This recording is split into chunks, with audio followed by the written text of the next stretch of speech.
মা, আমি একটা কথা বলবো। হ্যাঁ বল, কি হয়েছে?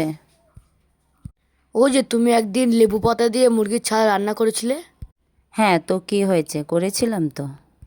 আজকে একটু করো না গো। লেবু পাতা দিয়ে মুরগির চাল, সে তো অনেক খাটনি রে বাবা। ও মা, করো না প্লিজ। আচ্ছা আচ্ছা, হয়েছে, আর রিকোয়েস্ট করতে হবে না, করবো খুনি। কিন্তু আমার সাথে কিন্তু তোকে করে দিতে হবে, আমি কিন্তু একা একা পারবো না, বুঝলি তো। ওইগুলো করতে অনেক খাটনি হয়, অনেক বাছতে হয়। সেই ছোট ছোট লোম থাকে না, ওগুলো থাকলে আবার পেট খারাপ হওয়ার সম্ভাবনা থেকে যায়, ঠিক আছে? আমার সাথে হেল্প করে দিবি তো? কি হলো? হ্যাঁ, হ্যাঁ করে দেবো। ঠিক আছে, তাহলে করে দেবো খুনি। যদি আমার সাথে হেল্প করে দিতে পারিস তাহলে আমার কোনো সমস্যা নেই, ঠিক আছে? দুপুরে তো ভাত দিয়ে খাবো, রাতে দুটো রুটি করো। ছেলের বায়না দেখো, ছালের তরকারি খাবে, আবার হলো গিয়ে রুটিও করতে হবে। পারবো না অত কিছু করতে। আর কষ্ট হয় না বুঝি আমার গরমের মধ্যে, খালি বায়না করে। তো কি হচ্ছে, রোজ রোজ কি বায়না করে নাকি? ঠিক আছে, তাহলে একটা কাজ করি। তাহলে রাত্রেবেলা তাহলে সবাই মিলে যেহেতু রুটিই খাবো, তাহলে দুপুরবেলা চাল কম দেই বল। কেননা চাল বেশি দিলে আবার ভাত থেকে যাবে, সেটা আবার পান্তা তোরা খেতে চাস না। তাহলে রুটির জন্য তাহলে আটাটা মাখিয়ে দিবি তো?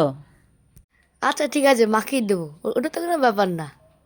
ওই তো সেদিনে বলেছিলাম, বাবা একটু আটা মাখিয়ে দে, রুটি করি। আটা তো এত শক্ত করে মাখিয়েছিস, আমি সেই রুটি করতেই পারলাম না। আবার পরে যে জল দিয়ে মাখাবো, সেটাও ঠিকঠাক মতো হচ্ছিল না। আমার তো হাতই ব্যথা হয়ে গেছে তোর আটা মাখানো দিয়ে রুটি করতে। পারে না কিছু না, আবার বায়নার বেলায় ঠিক আছে, পাক রুটি খেতে হবে না। ও মামা, রাতে তো বাবাও আসবে। বাবাও তো ছালের তরকারি দিয়ে রুটি খেতে ভালোবাসে। তাহলে এবার তুই ভাব আমার কতগুলো রুটি করতে হবে। না হলেও 600-700 আটার রুটি করতে হবে, না হলেও 15টা তো লাগবেই। ওই ধরো, দাদার চারটে, আমার চারটে, আর বাবার চারটে। ও মা, তোমার জন্য কটা ধরবো? তোমার জন্য কি তিনটে ধরবো? তুমি তো আবার বেশি রুটি খাও না। ঠিক আছে, তাহলে তিনটেই ধর, আমি তাহলে তিনটেই খেয়ে নেব। আমার আবার তোদের মতন অত বেশি রুটি বাবা ভালো লাগে না, আমার ভাতই ঠিক আছে। কিন্তু কি বলতো, 2-3 বেলা ভাত খাওয়াটাও ঠিক না। ঠিক আছে, তোদের সাথে আজকে নয় রুটিই খেয়ে নেব। কি মজা, মা রাজি হয়ে গেছে। ও মা, তাহলে কটটুক আটা মাখাবো, 500 নাকি 700? ওই মাখা 700 গ্রামের মতন, 500তে হবে না, 500তে তো 10টার মতন রুটি হয়।